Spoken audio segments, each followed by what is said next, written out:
Nakon punih 20 godina izbivanja s hrvatske scene, turnejom Ludujemo s dušom, koja će 14. listopada početi u Zagrebu, vraća se Tajči. Nekadašnja teen zvijezda dušu je otvorila Klaudiju Kramarić. Nakon dugih 20 godina Tajči će ponovno zapjevati u Hrvatskoj. Hajde da ludujemo s dušom, naziv je mini turnej na koju će krenuti na jesen. Najavljene koncerte neki su zlurado komentirali. Kako doživljavaš loše komentare o sebi? Ja ne živim... Došla je radi novca. A slušajte, ja da živim zbog komentara, onda moj život bi bio sasvim drugčiji. Ja živim da izgradim svoj put, da podijelim to što imam, što mi je taj dar koji imam, a komentari će uvijek biti dobrih, a i loših. Kakav život vodiš u Americi? Živim dobro zato što živimo skromno i živimo stvarno jednim, težimo za jednim bogatim, duhovno bogatim životom, a ne financijski i materijalno bogatim životom. Ujutro se probudim, odvedem djecu u školu, ponekad, dobro, muž i ja se naravno jedan dan on, jedan dan drugi, lijepo se podijelimo dane. Tajči u Americi u prosjeku odradi 100 koncerata godišnje. Pjeva isključivo duhovnu glazbu. Na vremena kad je bila tineđerska ikona sjećaju je mnoge uspomene, pa i mala narančasta haljenica koju još čuva.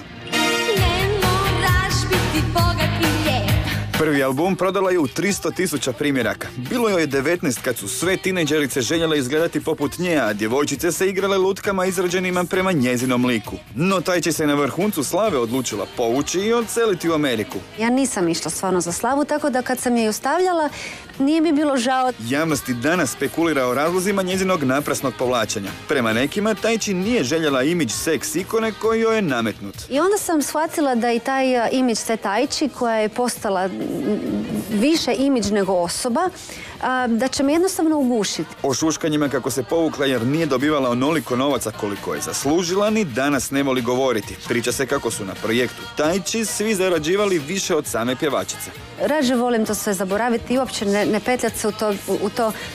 Na neki način volim, sviđa mi se u Americi rad, jer koliko imaš, toliko zaradiš i sve je na čisto. Tatjanin odlazak u Ameriku drugima je otvorio put ka slavi. Njezinu publiku preuzela je Severina.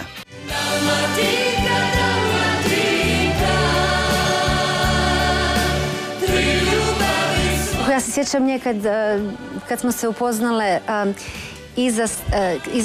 iza bine na festivalu, Zagrebačkom festivalu 88. Ja sam pjevala kad sam sa 18 sanja i ona je došla, bila je mlađa od mene i tad je tek isto kretala na taj put.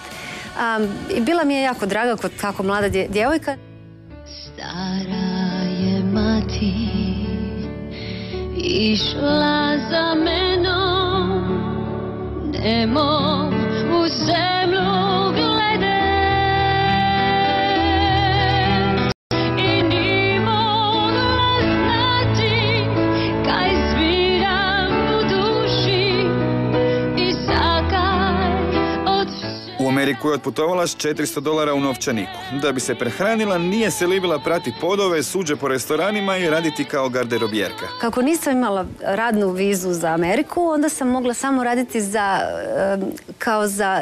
u zamjenu za satove plesa. I ja sam u tom trenutku prala taj pod nekako na neki način i pogledala u špirol i našla sam stvarno na svojim tim koljenima i sve je to skupa bila tako jedna smiješna, zapravo ironična slika te Tajči koja je samo prije par mjeseci prije toga bila zvijezda na ne znam kakvim binama, oduševljavala publiku i baš u tom trenutku sam shvatila koliko je lijepo biti običan čovjek. moj mali je opasan. Matthewa Camerona upoznala je u Los Angelesu. Danas imaju trojicu sinova, Dantea, Ivana i Blaza. Prisjeća se kako ju je suprug osvajao 2 mjeseca. Prvo što mi je rekao kad smo se upoznali je da mu je želja da sjedne u turbas i da putuje po cijeloj Americi. Tako da mi je bilo super možda si ti baš čovjek za mene. Sa sinovima govori engleski, no tvrdi da će djecu uskoro naučiti svoj materinji jezik. Morat ću ih jednostavno dovesti u Zagreb ili na more na jedno godinu dana i reći sad sorry, nema engleskog, samo hrvatski. Ali baš je bilo zgodno prije nego kad sam išla to jutro, otpeljala sam djecu u školu i prije nego kad je Dante, najstariji, izašao za auto, rekao je mama, daj mi samo još jedan put reci šta znači ove noći. jer on si je cijelu tu hajde da ludujemo, zapravo taj refren pjesme preveo, jedino je zaboravio šta znači ove noći. To mi je bilo jedan tako lijepi, kao za sretan put. Da se moja djeca ipak vesele ovom doživljaju. Željela bi da moja djeca dožive mamu na onaj način na koji me neki drugi ljudi pamte. Ta će joj se želja ispuniti već na jesen, kada će, uvjereni smo, baš kao i prije 20 godina puniti dvorane po Hrvatskoj.